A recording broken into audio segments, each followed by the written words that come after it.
ආයිබෝන් මම ජූන් මම DevOps ඉංජිනේර කෙනෙක් විදිහට වැඩ කරන්නේ. ඉතින් මට අවුරුදු 15කට වැඩි එක්ස්පීරියන්ස් තියෙනවා.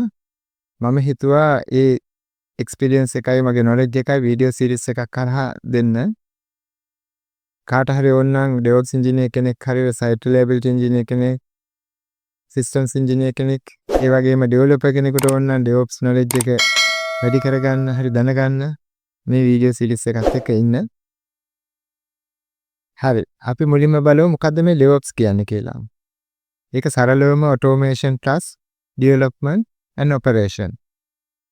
හැබැයි මට හිතෙනවා මේක DevOps කියන්නේ වචනයක් නෙමෙයි මේක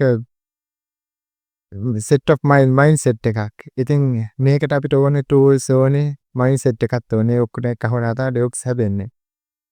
මේ වීඩියෝ සීරීස් එක මම කරන්න බලාපොරොත්තු වෙන්නේ මුලින්ම මේ tools ගැන කතා කරන්න. ඒ වගේම ඒ අවස්ථානුකූලව අපි කොහොමද මේකට වැඩ කරන්නේ සහ real world එකේ experience scenarios ගැන කතා කරන්න ඒ වෙලාවේදී tool එක අතර නැද්දදී. මම මුලින්ම කරන්න බලාපොරොත්තු වෙනවා Linux fundamentals for DevOps. ඊට පස්සේ source code management, containerize කරන එක අපේ application, Docker. ඊට පස්සේ Docker orchestration, Docker Swarm and Kubernetes. ඒ වගේම automations, Jenkins, GitHub Action වගේ. ඊට පස්සේ security best practices, server hardening වගේ ඒවා.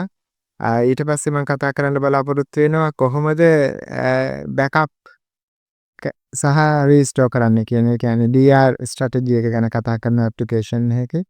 ඊට පස්සේ monitoring and logging application එක monitor කරන එකයි log analyze කරන එක ගැන කතා කරනවා.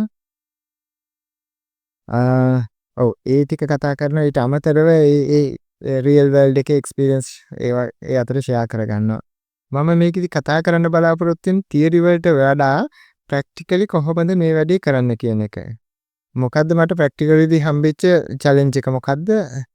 ඒක කොහොමද මම කොට දාගත්තේ කියන එක. ඒක තමයි මට share කරන්න ඕනේ. බොහොම ස්තුතියි මේ වීඩියෝ එකේ දිගටම හිටියට. අපි ඉස්සරහට develop කරමු, deploy කරමු, automate කරමු, mindset එක හදාගමු.